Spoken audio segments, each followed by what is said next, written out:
அன்பார்ந்தவர்களே, எனது பகைவரை அன்பு செலுத்த முடியுமா என்கின்ற தவக்கால சிந்தனையோடு உங்களை சந்திப்பதிலே மிகுந்த மகிழ்ச்சி அடைகின்றேன். நம்முடைய அன்றாட வாழ்விலே நமக்கு பிடித்தவர்களை, நம்ம குடும்பங்களிலே இருப்பவர்களை, நமக்கு அடுத்து இருப்பவர்களை பார்த்து நான் உங்களை அன்பு செய்கின்றேன், என்னுடைய அன்பை ஏற்றுக்கொள்ளுங்கள் என்று நாம் நம்முடைய அன்பை தெரிவிக்கின்றோம். இன்றைய நற்செய்தி குறிப்பிடுகின்ற அன்பு அதைவிட ஒரு படி சற்று மேலாக சென்று ஒரு தீவிரமான அன்பு, எவ்வாறு ராடிக்கலாக அன்பு செய்ய முடியும் என்கின்ற கருத்தை நமக்கு முன்வைக்கின்றது. இந்த கருத்து நாம் அன்றாட வாழ்விலே, நம்முடைய அன்றாட புரிதல்களிலே அன்பை பற்றிய சவாலை கொடுக்கக்கூடியதாக இருக்கின்றது. இது நமது வாழ்விலே மாற்றத்தை ஏற்படுத்தக்கூடியதாகவும் இருக்கின்றது. நமது வழக்கமான புரிதல்களை தாண்டி நம்முடைய அன்பை பற்றி சவால் விடுக்கக்கூடியதாக, நம்முடைய அன்பு தன்னலமற்றதாக, தியாகம் நிறைந்ததாக, எதிரியை ஏற்றுக்கொள்ளக்கூடிய அன்பு நிறைந்ததாக இருக்க வேண்டும் என்று இன்றைய நற்செய்தி நமக்கு அழைப்பு விடுக்கின்றது. புனித பவுலடியார் அன்பை பற்றி ஒரு முழு அதிகாரத்தையே எழுதியிருக்கின்றார். 1 கொரிந்தியர் 13வது அதிகாரம் முழுமையாக அன்பை பற்றி எடுத்து இயம்புகின்றது. அவர் இந்த அதிகாரத்தை ஆரம்பிக்கின்ற பொழுது, எல்லாவற்றையும் விட சிறந்த நெறி ஒன்றை நான் உங்களுக்கு எடுத்து கூறுகிறேன் என துவங்குகின்றார். இறுதியிலே முடிக்கின்ற பொழுது, நம்பிக்கை, எதிர்நோக்கு, அன்பு ஆகிய 3ம் நிலையாய் உள்ளது, இவற்றுள் அன்பே சிறந்தது என்று குறிப்பிடுகின்றார். இந்த 13 இறை வார்த்தைகளிலே 9 முறை அன்பு அன்பு என்று குறிப்பிடுகின்றார். 16 முறை அன்பின் பண்புகளை பற்றி குறிப்பிடுகின்றார். அவ்வாறென்றால் அன்பு எவ்வளவு முக்கியமானது என்பதை பவுலடியார் நமக்கு சுட்டி காட்டுகின்றார். நமது அன்றாட வாழ்விலே இயல்பான அன்பிற்கு எதிராக, பழி வாங்குகின்ற பண்புகளுக்கு எதிராக, வெறுப்பை உமிழும் தன்மைக்கு எதிராக, பகைவரை பாராட்ட வேண்டும் என்கின்ற தன்மையிலே ஆண்டவர் நமக்கு அனைவருக்கும் ஒரு கட்டளையை கொடுக்கின்றார்.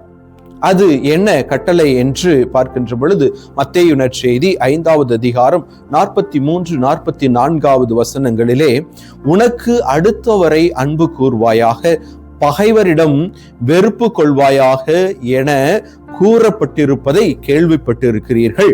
ஆனால் நான் உங்களுக்கு சொல்லுகிறேன், உங்கள் பகைவரிடமும் அன்பு கூறுங்கள், உங்களை துன்புறுத்துவோருக்காக இறைவனிடம் வேண்டுங்கள் என்கின்ற ஒரு கட்டளையை கொடுக்கின்றார்.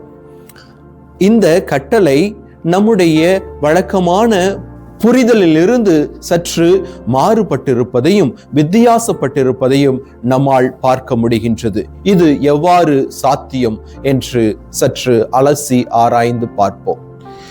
இயேசு தன்னுடைய பணி வாழ்வின் பொழுது சமுதாயத்தால் ஓரங்கட்டப்பட்டவர்களை, ஒதுக்கப்பட்டவர்களை அன்பு செய்வதை பார்க்க முடிகின்றது. சமாரிய பெண்ணை அன்பு செய்கின்றார், சமாரியர்களை ஏற்றுக்கொள்ளுகின்றார். வரி தண்டுபவர் என்று ஒதுக்கப்பட்ட மக்களோடு பந்தியில் அமருகின்றார். சக்கேயினுடைய வீட்டிற்கு சென்று அவரோடு உணவு அருந்துகின்றார். பாவிகள் என சமுதாயத்தினால் ஒதுக்கப்பட்டவர்களோடு உறவு கொள்ளுகின்றார்.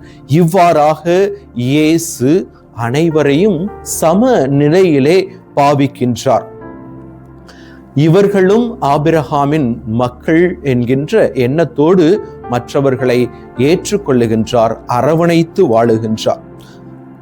முழு மனித குலத்தின் மீது எவ்வாறு அன்பு செலுத்துகின்றார் என்று பார்க்கின்ற பொழுது, தன் நண்பர்களுக்காக உயிரை கொடுப்பதை விட சிறந்த அன்பு யாரிடமும் இல்லை என்று சொல்லுவதோடு மட்டுமல்லாமல் தன்னுடைய உயிரையே சிலுவையிலே தியாகமாக கொடுக்கின்றார்.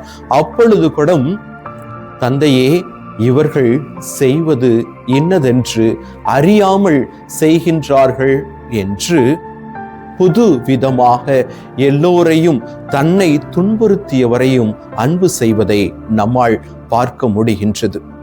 எனவேதான் யோவான் நற்செய்தியாளர் தன்னுடைய 1வது திருமுகம் 4:8 இறைவசனத்திலே அன்பு இல்லாதவர் கடவுளை அறிந்து கொள்ளுவதில்லை என்று குறிப்பிடுகின்றார். ஏனெனில் கடவுள் அன்பாக இருக்கின்றார். அன்பிற்குரியவர்களே, கிறிஸ்து தன்னுடைய வாழ்நாளிலே எல்லோரையும் அன்பு செய்து வாழ்ந்து காட்டி சென்றிருக்கின்றார். இன்று நம்பிக்கையாளர்களாகிய நமக்கு இருக்கின்ற சவால், எவ்வாறு கிறிஸ்துவை என்னுடைய வாழ்க்கையிலே பிரதிபலிப்பது என்கின்ற சவால் நமக்கு இருக்கின்றது. இந்த சவாலை சரி செய்வதற்காக புனித பவுலடியார் எபேசியருக்கு எழுதப்பட்ட திருமுகம் 5:1 இவ்வாறாக குறிப்பிடுகின்றார்: நீங்கள் கடவுளின் அன்பார்ந்த பிள்ளைகள், அவரை போல ஆகுங்கள். அப்படி என்றால் நாமும் கிறிஸ்துவை நம்முடைய வாழ்க்கையிலே பிரதிபலிக்க அழைப்பு விடுக்கப்படுகின்றோம். புனிதர்களுடைய வாழ்க்கையிலே பார்க்கின்ற பொழுது, புனித கத்ரீன் அம்மாள் கொள்ளை நோயால் பாதிக்கப்பட்டவர்களுக்கு இது கொள்ளை நோய், தொற்று நோய் தனக்கு பரவும் என்று தெரிந்திருந்தும் அவர்களுக்கு தன்னுடைய அன்பை பொழிபவராக, அவர்களுக்கு பணிவிடை செய்பவராக மாறுகின்றார். புனித மேக்சிமில்லியன் கோல்பே தன்னுடைய சகோதரனுக்காக தன்னுடைய உயிரையே கையளிக்கும் அளவிற்கு அவருக்கு அன்பு செய்கின்றார்.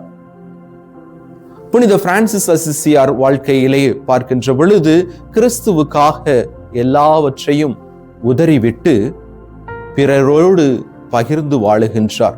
பிறர் அன்பு பணிகளிலே ஈடுபடுகின்றார். புனித தந்தை பியோ அவர்கள் கிறிஸ்துவின் மீது கொண்ட அன்பின் காரணமாக தன்னுடைய உடலிலே 5 காயங்களை பெறுகின்றார். இந்த 5 காயங்களின் வேதனைகளையும் வழிகளையும் ஆன்மாக்களின் மீட்புக்காக ஒப்புக் கொடுப்பவராக மாறுகின்றார். அன்பார்ந்தவர்களே, இன்று உங்களுக்கும் எனக்கும் இருக்கக்கூடிய சவால், கிறிஸ்துவின் அன்பை நான் எவ்வாறு என்னுடைய வாழ்க்கையிலே பிரதிபலிக்க போகின்றேன்? சிந்திப்போம். அன்பார்ந்தவர்களே, இன்றைய தவ கால நற்செயலாக பல நாட்களாக என்னால் மன்னிக்க முடியாத ஒரு சகோதரனையோ அல்லது சகோதரனையோ நினைத்து பார்த்து அவரோடு நல் உறவு, அவரை மன்னித்து ஏற்றுக்கொள்ளக்கூடிய முயற்சியில் ஈடுபடுவோம், மன்றாடுவோம். எல்லாம் வல்ல இறைவா, உம்முடைய அன்பை எங்களுடைய வாழ்க்கையிலே பிரதிபலிக்கின்ற பிள்ளைகளாக மாற்றியருளும். ஆமென்.